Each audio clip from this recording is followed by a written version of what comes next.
and welcome. Nigeria, Africa's most populous nation, relies on trade as the heartbeat of its economy. Behind the smooth flow of goods in and out of the country stands a silent but powerful player, which is Nigerian Shippers Council, the nation's port economic regulator and protector of shippers' interests. On today's program, we take you inside the council to explore its mandate, reforms, and impact on port operations and trade facilitation. We will also bring you highlights from a significant governance milestone, the inaugural meeting of the Nigerian Shippers Council Governing Board, held at the council's headquarters in Lagos. In addition, we have updates from the Federal Ministry of Marine and Blue Economy, as well as our Tidbits segment for local and international maritime news. Stay tuned, we'll be right back after this short break.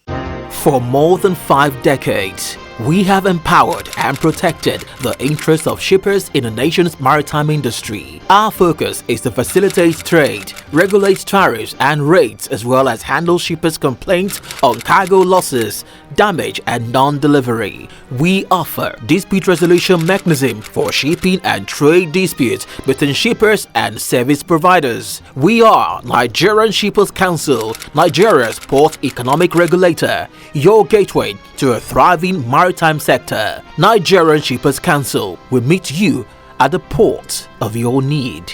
Welcome back. You are watching The Shipper, your flagship maritime program on television, proudly brought to you by Nigerian Shippers Council, the nation's ports economic regulator. I am Idowu Ogungbemi. As Nigeria continues to reposition its ports for efficiency, transparency, and competitiveness, the role of Nigerian Shippers Council has never been more critical. Let us begin with a closer look at the Council's mandate, operations, and impact on the nation's maritime economy before examining how its newly inaugurated governing board is set to provide strategic direction. Lucy Yambi has the report as compiled by our correspondent. Established in 1978, Nigerian Shippers Council was originally created to protect Nigerian importers and exporters from unfair shipping practices. Over the years, it has evolved into a key regulatory institution, policy advocate, catalyst for trade facilitation and improving port efficiency. The Executive Secretary and Chief Executive Officer of the Council, Dr. Pius Akuta MON, speaks on the Council's mandate and its transformation from an advocacy body to a full port economic regulator. So, as a port economic regulator, what we are doing is beyond the protection of shippers' interests and the issues around freight rates and around competitive pricing and all that.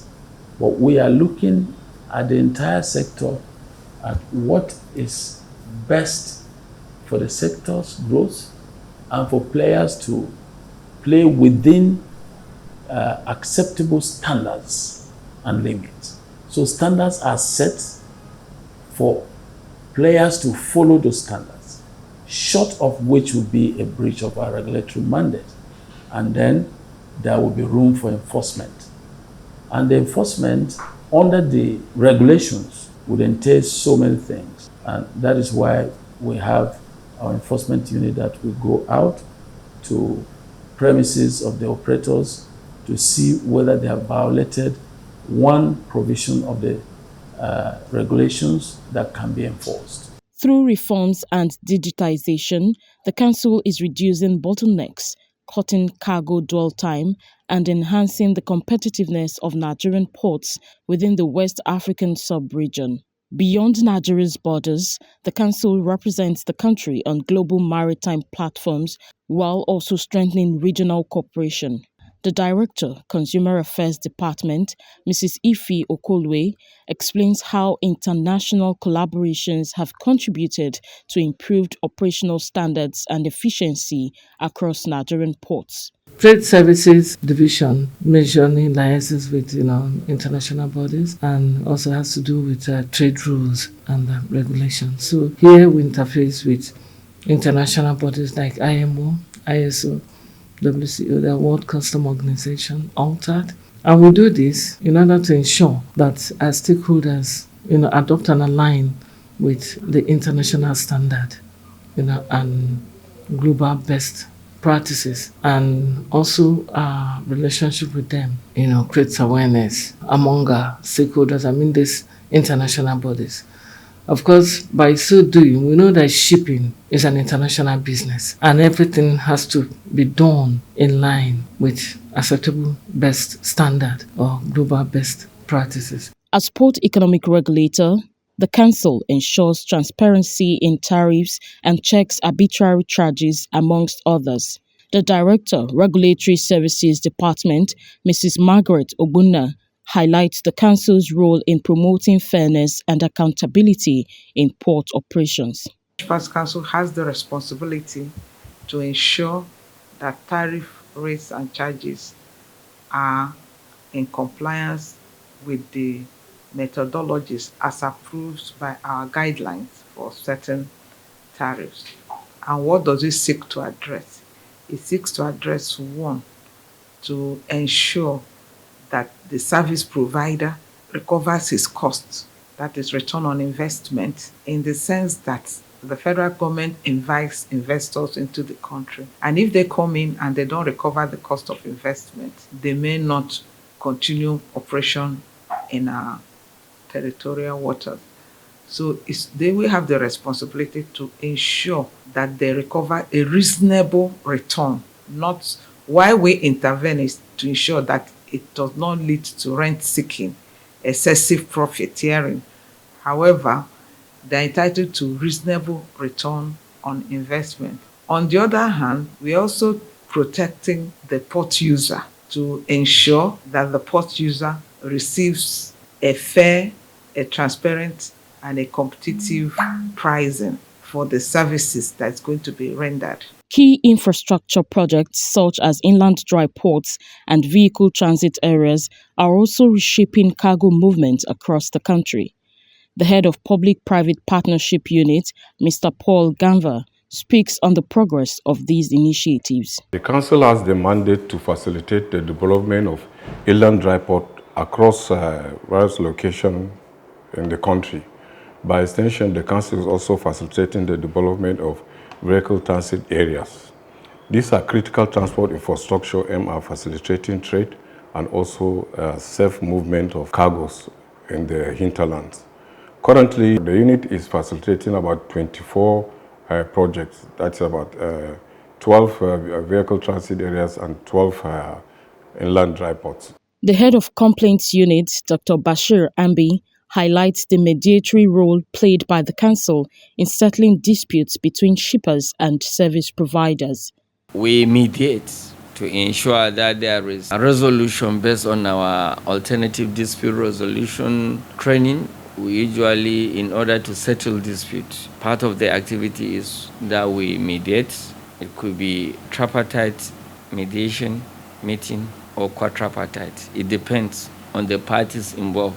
It is as a result of that mediation that we'll now x-ray and know who is at fault, and then we resolve the issue to the satisfaction of all. For many Nigerians, the Council's work goes beyond policy, from farmers exporting produce to traders importing goods.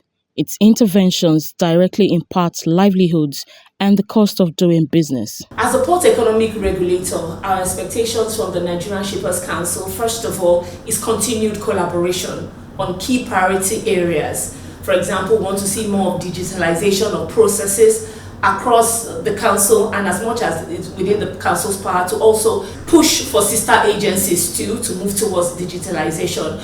We would also hoping to see the establishment of predictable and rule-based tariff review system and process, such that the market knows what to expect, when to expect, and how to project growth in tariff. We want to see a lot more engagement between the Shippers Council ES and the Nigerian Maritime Media.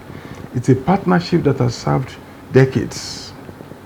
Right from, to the best of my knowledge, right from when Chief Adebayo Salumi was ES of Shippers Council, we have been engaging very, very constructively with the Council.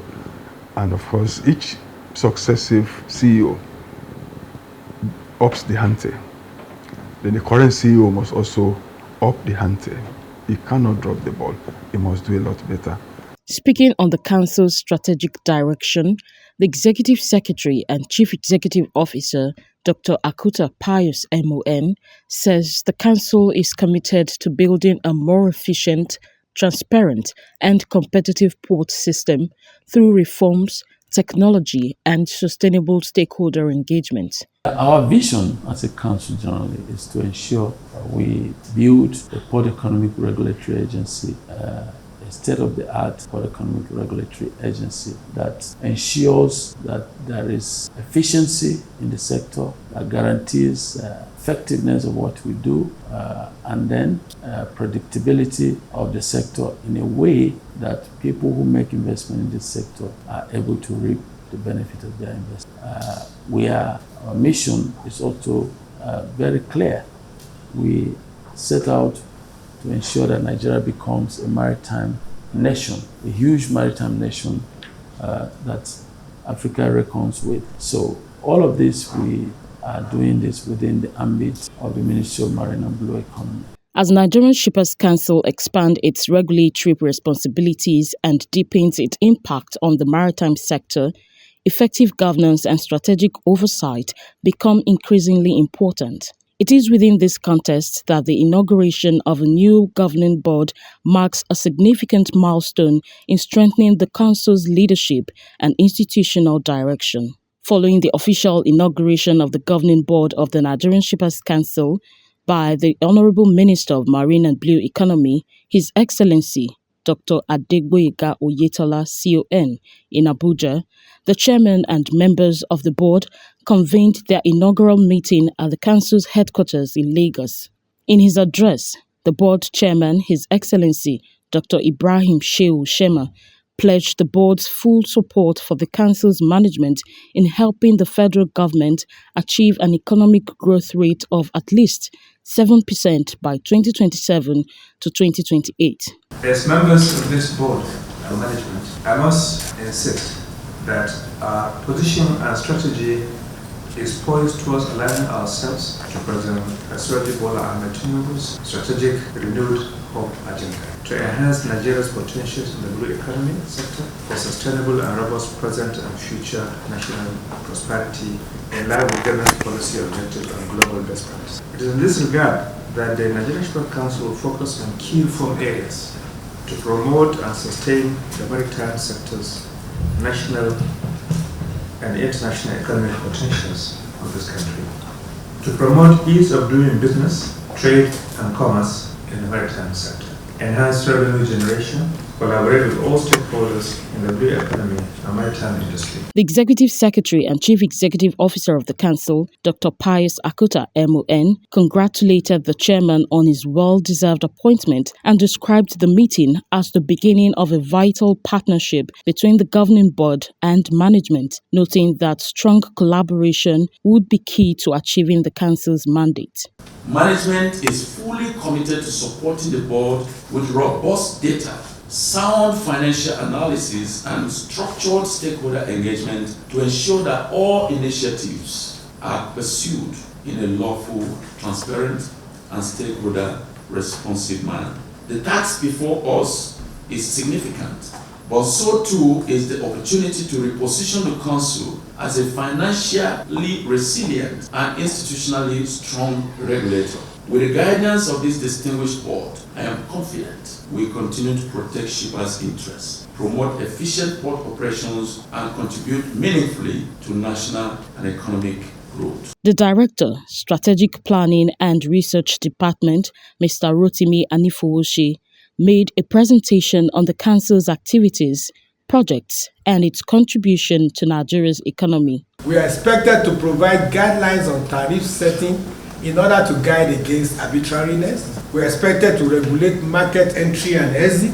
We are expected to minimize the high cost of doing business and its inflationary impact on the economy. We are expected to promote efficiency in the provision of port services. We are expected to encourage private sector investment in the port sector. And lastly, to monitor and ensure compliance by all parties with the provisions of port concession agreements. In fact, the fact was that there was no economic regulator when the port concession agreement was. That was what led to the appointment of Nigerian Shippers Council as the port economic regulator.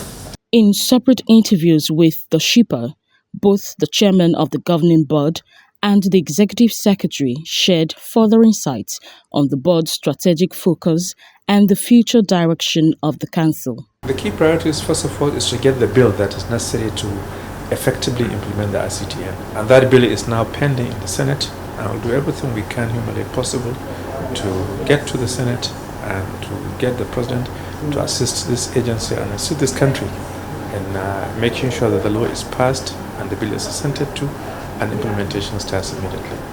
On top of that, there is the issue of the judgment debt that the Federal High Court in Lagos has granted that will take interest of the shippers into consideration. That is being worked upon too, and I'm sure with no time this will be put in effect. So I look forward to this day to have a governing board that will help us to achieve most of our targets with speed. And thank God the Honorable Minister of Marine and Blue Economy, my Minister, His Excellency Degoega Oyetola, in his wisdom has given us the kind of governing board that we have desired.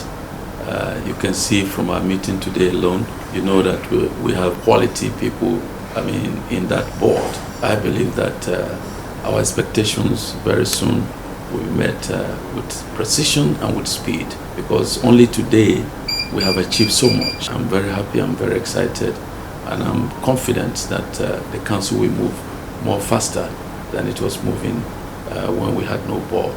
From regulatory reforms and trade facilitation to strengthened governance and strategic oversight, Nigerian Shippers Council continues to position itself as a central pillar in Nigeria's maritime and economic development.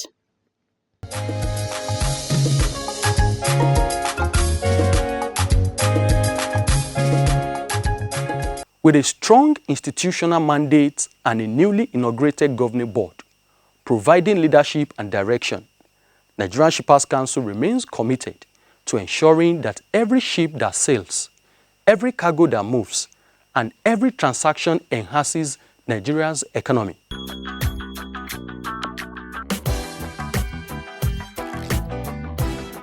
The federal government has issued commendation letters to 9 members of an interministerial committee for their outstanding contributions to Nigeria's successful election for the 2026 to 2027 into Category C of the International Maritime Organization IMO Council. The election, held recently in London, marked a major milestone in Nigeria's maritime and diplomatic engagements. The commendation letters, signed by the Honorable Minister of Marine and Blue Economy, Dr. Adegboyega Oyetola, praised the committee's strategic leadership, professionalism, and effective coordination, noting that sustained engagement with IMO member states was central to Nigeria's victory. Those commended are Olufemi Oloruntola, Babatunde Bombata, Dr. Abubakar Dan Soho, Dr. Dayo Mobereola, Ambassador Obina Chinedu Onowu, Dr. Ade Dosumu, Dr. Bolaji Akinola, Dr. Pascal Oga, and Mr. William Bala.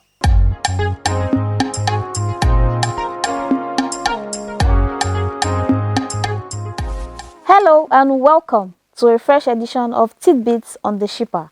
I'm Maria Uekule, bringing you the latest developments, updates and trends shaping Nigeria's maritime space. Let's begin. The Nigerian Shippers Council has intensified efforts to strengthen interagency collaboration and enhance trade facilitation in Kano and the wider Northwest region.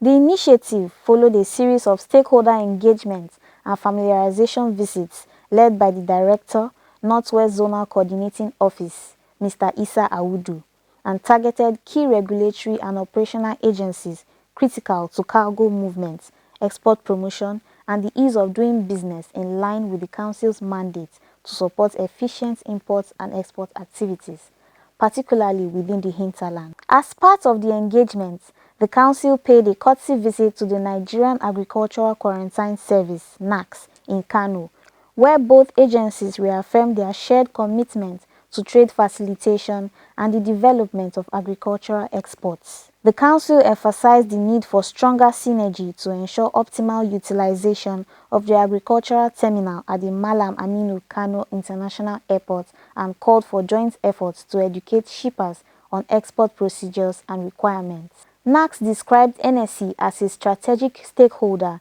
and expressed readiness to deepen collaboration through joint stakeholder sensitization, especially amongst local farmers who play critical roles in the agricultural export value chain. Other agencies visited during the exercise include the Federal Airports Authority of Nigeria, FAN, Kano, and the Standard Organization of Nigeria, SON, Kano. The renewed collaboration is expected to boost investor confidence, support agricultural and industrial exports, and contribute to sustainable economic development in the region. We encourage you to follow our social media pages at NG Shippers on Facebook, Instagram, X, and YouTube for more of our latest updates, events, and information.